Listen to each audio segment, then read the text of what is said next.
I think it should be pretty close now.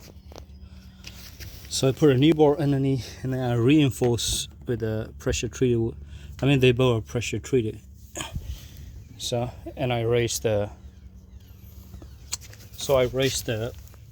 what's it called, puller down there. I raised it up maybe just a quarter inches. So I should just slide here all the way there. Those 4 bolts are just reinforced.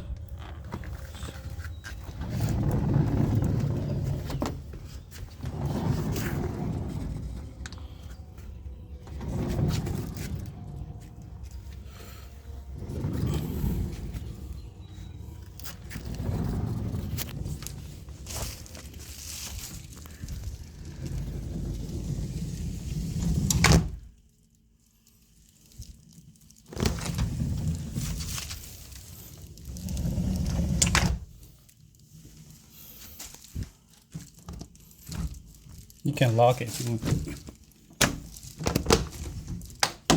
No.